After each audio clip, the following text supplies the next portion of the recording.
विपक्ष नेता विजय वडेट्टीवार ने सरकार पर बड़ा हमला बोला है। उन्होंने कहा है कि हनी ट्रैप मामले में मौजूदा और पूर्व मंत्री बड़े अधिकारी तक फंसे हैं। कम से कम 200 करोड़ की उगाही का आरोप लगाते हुए उन्होंने कहा है सब कुछ जल्द सामने आएगा। लोढ़ा पर एफआईआर दर्ज हुई, लेकिन बाकी नेता और अफसरों पर कार्रवाई कब होगी, ऐसा सवाल भी उठाया गया।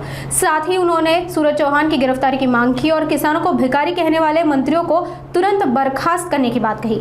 यह मामला अब और तूल पकड़ता जा रहा है। सुनते हैं क्या कुछ कहा विजय वडेट्टीवार ने। हनी ट्रॅप म्हणण्यापेक्षा या ठिकाणी मोठे मोठे अधिकारी आणि आजी माजी सगळे राजकारणातील मंत्री ठिकाणी अनेक मोठे मासे हे सगळे त्यामध्ये ट्रॅप झालेले आहे। हा ब्लॅकमेलचा धंदाही हा मोठ्या जोरात सुरू झाला होता। ज्याचं नाव पुढे आलं तो लोढा, त्याने अनेकाकडून म्हणजे ज्याला दाखवलं त्याच्याकडून पैसे घेतले, ज्याची आहे त्याच्याकडूनही पैसे वसूल केले। तो किमान 200 कोटी रुपये याच्यातून कमान वसूल केलेला आहे अशी माहिती सगळीकडे मोठ्या जोरात सुरू आहे। म्हणजे ज्याला दाखवलं त्याच्याकडून पैसे घेत जाणं हे धंदा त्यांनी राजरोसपणे सुरू केला आहे। आता ते कोणाचा कार्यकर्ता मी यावर बोलणार नाही, पण हे उघड लवकर होईल आणि जे झाकलेले चेहरे आहेत, लोढावर गुन्हा दाखल झाला आहे बलात्कारांचा, परंतु बाकीचे खूप लोक आहेत। आता करू देत ना कारवाई, फक्त कोणालाही प्रोटेक्शन घालू नका। आमचं तसं म्हणणं आहे की कोणी कोणत्या पक्षात असो सगळ्यांनाच कारवाई झाली पाहिजे त्यामध्ये असेल तर, म्हणजे सत्य तपासून 100% फार मोठं राकेट आहे।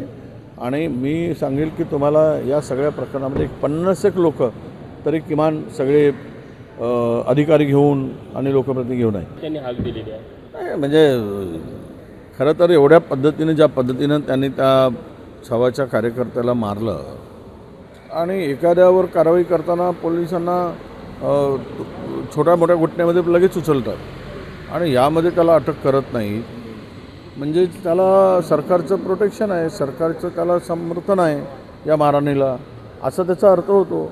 म्हणून मुख्यमंत्र्यांनी उपमुख्यमंत्र्यांनी अशा कृतीला समर्थन आहे का हे याचा खुलासा करावा, नाहीतर त्याला अटक करावी अशी आमची मागणी आहे। हे बघा, या सरकारला थोडी तरी लाज शरम असेल, नाहीतर विकून खाली असेल तर मात्र कारवाई करणार नाही, आणि थोडी जर असेल तर अशा व्यक्तीवर जो शेतकऱ्याला भिकारी म्हणतो, सरकारलाही भिकारी म्हणतो, जो शेतकऱ्यांचा अपमान करतो, सभागृहामध्ये रम्मी खेळतो, पत्ते खेळतो, काय ते गेम खेळतो, अशा ठिकाणी अशा जबाबदार लोकांचे कृत्य सरकारला आवडत असेल तर कारवाई करू नये, नाहीतर त्याला 1 मिनिटसुद्धा त्या पदावर ठेवू नये।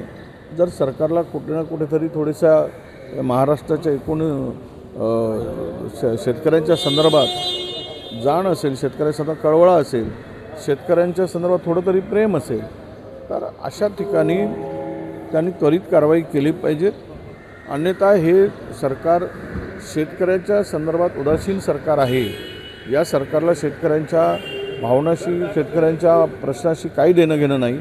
शेतकऱ्यांचा रोज अवमान करणाऱ्यांना आणि कृषी मंत्र्यांना हे कृत्य करणाऱ्यांना हे पाठीशी घालणारं सरकार आहे असा त्याचा अर्थ होईल। आणि आम्ही राज्यभर या कृतीचा निषेध करत फिरू, सांगू की रमी खेळणारा मंत्री कृषी मंत्री आहे, तो महाराष्ट्रामध्ये ज्या पद्धतीने हे राजकारण करतो आहे आणि राजकारण चाललं आहे, तर याचा उत्तर नक्की सरकारला द्यावं लागेल। नगर विकासाच्या कामांना मुख्यमंत्र्यांची परवानगी लागणार आहे अशी माहिती समोर येते आहे। मुख्यमंत्र्यांची परवानगी लागते की नाही मी अजून माहिती घेतली नाही, पण आता सगळ्याच ठिकाणी मुख्यमंत्री बॉस आहेत, यांना मी मागच्या वेळेस अर्थ चुकीचा काढला होता।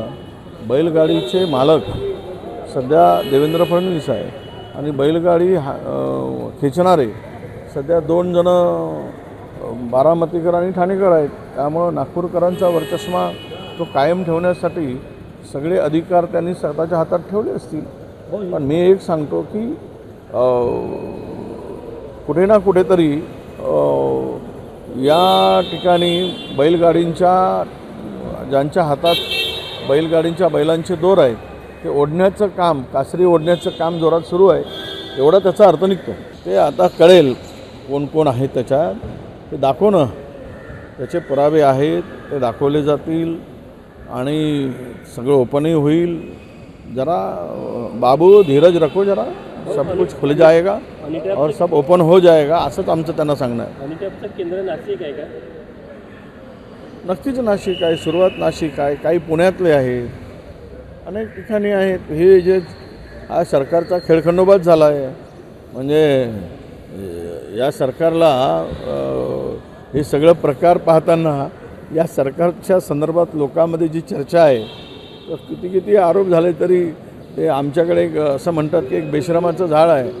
तर बेशरमाचं झाड कुठेही लागते कुठेही उगवते अशा प्रकारची ही स्थिती आहे. आणि एखाद्याला म्हणलं की अरे तुझ्या बेशरम झाडावर लावलं तर ते म्हणतात की नाही मला सावली झाली असे म्हणणारे काही व्यक्ती आहेत बेशरम. तर त्या पद्धतीनं हे सगळं कारभार सुरू आहे.